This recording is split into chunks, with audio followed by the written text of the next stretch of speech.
안녕하세요. 여러분, 서범입니다. 오늘 여러분들께 소개해드릴 책 한번 보여드리겠습니다. 네, 오늘 소개해드릴 책은요, 이 책입니다. 공간 비즈니스를 바꾸다라는 책이고요. 이 책의 저자는 정의선 님이 쓰신 책이고요. 그리고 출판사는 미래의 창에서 출간한 책입니다.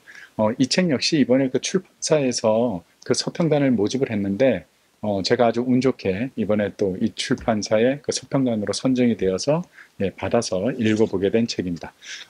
그런데 이 책을 제가 오늘 여러분들께 이제 소개해드리는 이유 중에 하나는요, 그 어떤 그 공간의 개념에 대해서 아주 뭔가 그 우리의 그 피부에 와닿도록 설명을 잘해준 책이다라는 그런 생각이 들어서 제가 오늘 이 책을 여러분들께 소개를 하게 됐습니다. 그리고 개인적으로 제가 또 이 책을 더 여러분들께 소개를 해주고 싶었던 이유는 저는 이제 그 책을 읽는 스타일이 이렇게 보면 좀 뭐 정독하는 스타일입니다. 그러다 보니까 이제 책을 읽는 그 속도도 느린데 이렇게 책을 읽다가 정말 이렇게 너무 괜찮은 대목이다 하는 부분은 항상 그 책 모서리를 접고 그리고 이제 거기에 이제 그 빨간 볼펜으로 이렇게 줄을 그어서 나중에 이제 제가 이제 뭐 또 보거나 아니면 서평을 써주거나 할 때 참고를 하거나 또 독서 토론을 할 때 이제 참고를 하거나 하는 그런 용도로 이제 씁니다. 그런데 이게 뭐 과연 이 카메라에 좀 비춰질런지 어떨지 모르겠는데 네, 이렇게 카메라에 이렇게 보시면 이 책 같은 경우는 제가 모서리를 얼마나 많이 접었는지 몰라요. 뭐 지금까지 많은 책들을 봤지만 거의 예, 역대 최고로 접은 책 같다라는 그런 느낌이 들었어요. 그 정도로 제 개인적으로는 뭔가 이렇게 좀 신선한 정보를 주는 내용도 많았고, 그리고 앞으로의 이 공간 개념에 대해서 뭔가 이렇게 좀 이렇게 생각을 해볼 수 있는 그런 어떤 좋은 시간을 줬던 책이라서 중요한 내용들 뭐 제 나름대로 개인적으로 깨닫고 느낀 부분들이 많아서 이 책 모서리를 뭐 수없이 접게 된 그런 책입니다. 일단은 이 책에 그 보면요, 이 책의 내용은 이제 어떤 내용이냐면 우리가 보통 알고 있는 이 공간에 대한 그 개념을 이제 크게 세 단원으로 그렇게 잡아서 설명을 했습니다. 첫째는 이제 그 일하는 우리의 그 업무 공간 있죠. 일하는 공간, 업무 공간. 그리고 이제 우리가 그 거주하는 그 주거 공간, 주거 공간에 대한 이야기. 그리고 이제 그 상업 공간에 관련된 이야기. 그렇게 이제 등장을 하고요. 마지막에 이제 그 미래의 그 공간의 혁명의 모습이 어떠한 모습으로 이제 우리에게 다가올 것인가에 대해서 예측하면서 저자가 이제 또 이런 여러 가지 제안을 제시해주는 그런 어떤 내용입니다. 그래서 여기 책에 그 보면 저자가 이제는 먼저 그런 이야기를 합니다.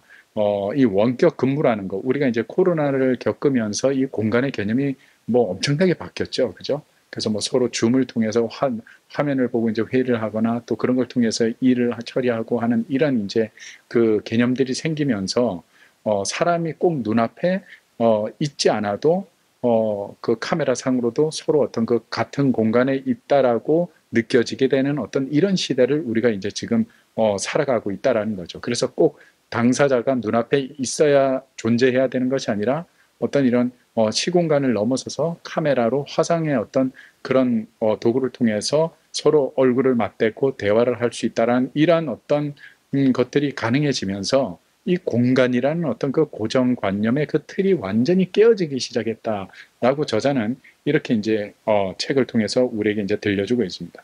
그래서 여기에 보면 이 책의 내용에는 뭐 그런 아주 다양한 내용들이 많이 들어가 있습니다.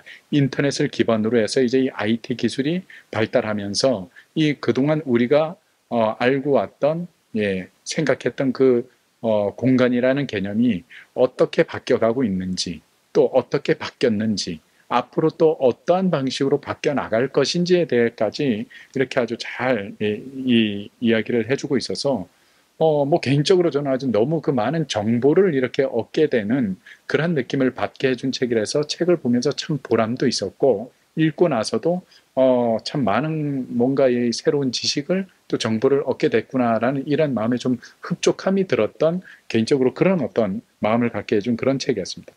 여기 보면 이 책에 등장하는 이야기 중에 몇 가지만 제가 여러분들께 이제 간략하게 소개를 해드리면 미국의 그 애플, 그 애플사 있죠. 이 스티브 잡스 같은 경우에는 그 회사를 신사옥을 이렇게 건축을 하면서 여기에 이제 그 스티브 잡스가 특별한 그 아이디어 하나를 제안했다고 해요.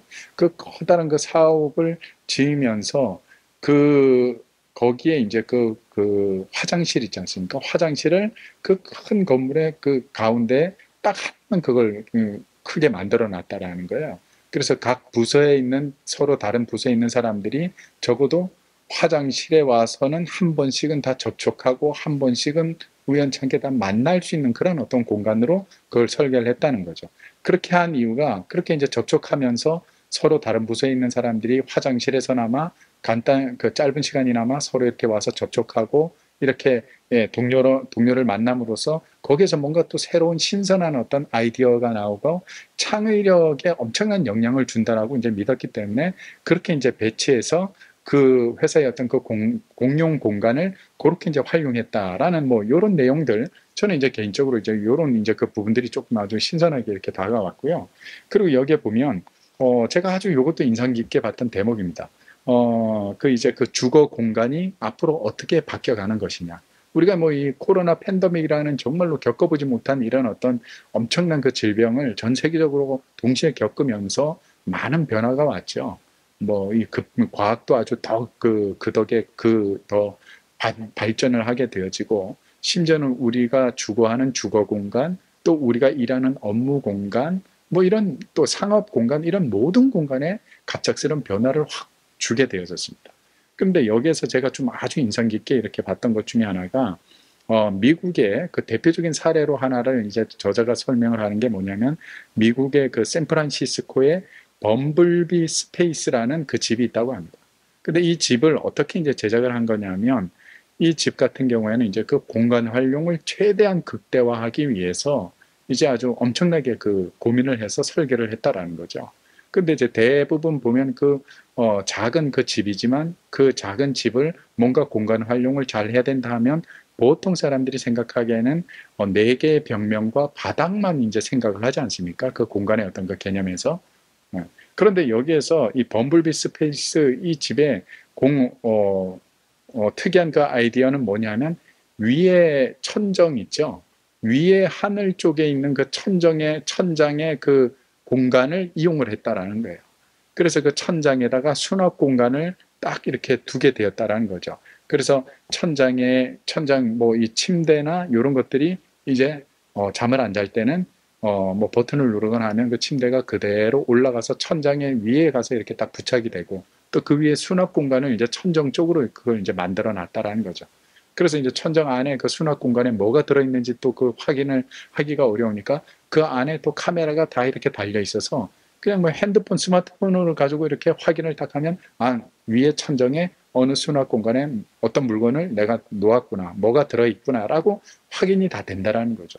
아주 뭐 과학적으로 아주 설계를 해서 그렇게 이 공간의 개념을 단순히 이 벽면 4개와 바닥에서만 어떤 그 공간의 개념을 찾은 것이 아니라 천장에다가도 뭔가 수납을 할 수 있고 또 필요할 때는 그 잠잘 때는 그 침대가 내려오게 하고 바닥으로 내려오게 하고 다시 이제 잠을 안 자고 뭐 그 공간에서 다른 일을 할 때는 이 침대가 다시 올라가서 천장 위로 이제 올라가고 수납 공간이 다 올라가게끔 이렇게 이제 설계를 했다라는 거죠.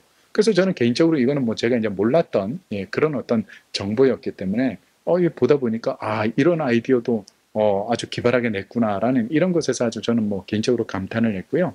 그리고 여기에 보면 또 아주 뭐 번뜩이는 그런 어떤 아이디어를 가지고 변화에 아주 민감하게 대처를 한 그런 어떤 또 기업이 또 하나가 등장을 하는데요.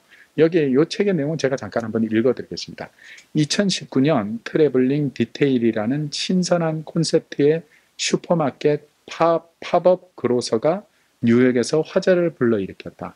팝업 그로서는 이름이 의미하는 대로 언제 문을 열지 모르는 슈퍼마켓이다. 2019년 4월 뉴욕의 소호에 오픈하여 10일간 운영한 후 매장을 닫았다. 그리고 2019년 9월 예고 없이 컴백해 이번에는 한 달간 문을 열었다. 어느 누구도 이 슈퍼마켓이 언제 어디서 다시 모습을 드러낼지 알 수 없었다. 게릴라처럼 여기저기 돌아다니며 갑자기 나타나 매장을 운영하는 방식이기 때문이다. 재밌고 신선한 컨셉트로 소비자들의 눈길을 끈 팝업 그로서의 인기 요인은 단지 언제 어디서 출몰할지 모른다는 화제성만이 아니다. 뭐 이러면서 이제 여기에 대해서 이렇게 언급을 해준 대목. 예, 개인적으로 이 팝업 그로서라는 이 슈퍼마켓, 아주 저는 뭐 개인적으로 아주 또 몰랐던 그런 부분이었기 때문에 이 대목이 아주 좀 또 신선했고요. 그리고 마지막으로 이제 한 군데만 더 여러분들께 이제 소개를 해드리면, 여기에 등장하는 미국에서 그 직원들의 어떤 그런 업무 공간을 일 효율을 높이기 위해서 어떻게 이제 활용을 했느냐에 대한 이제 얘기인데요.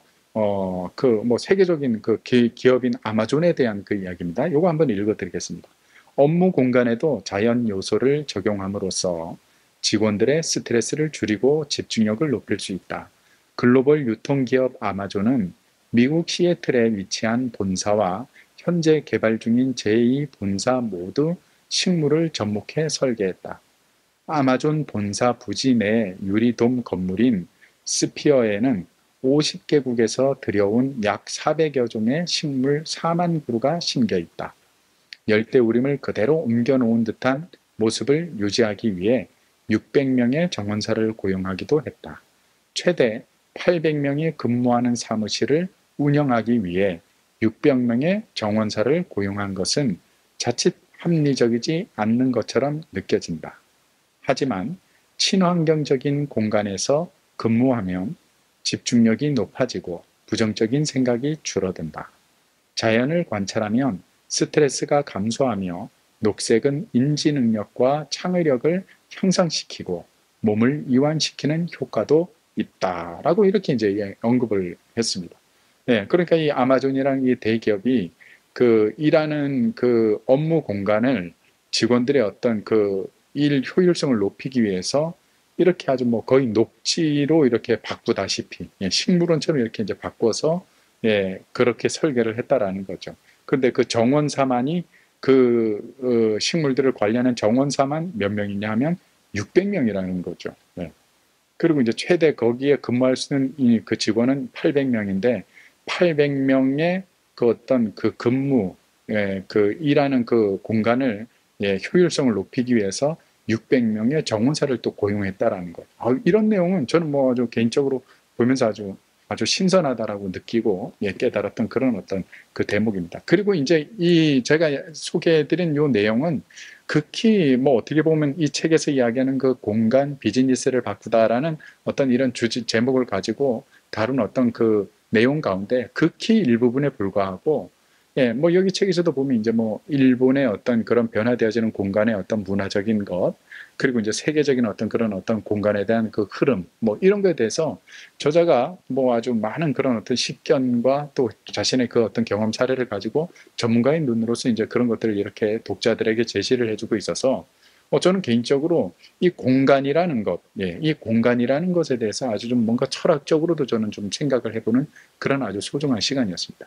예를 들어서 여러분 우리가 이제 컴퓨터 자판으로 많이 이제 글씨를 치는데 그 글씨 치는 그 자판에 스페이스 키가 만약에 없다고 생각해 보십시오. 스페이스 키가 없이 글씨를 썼다.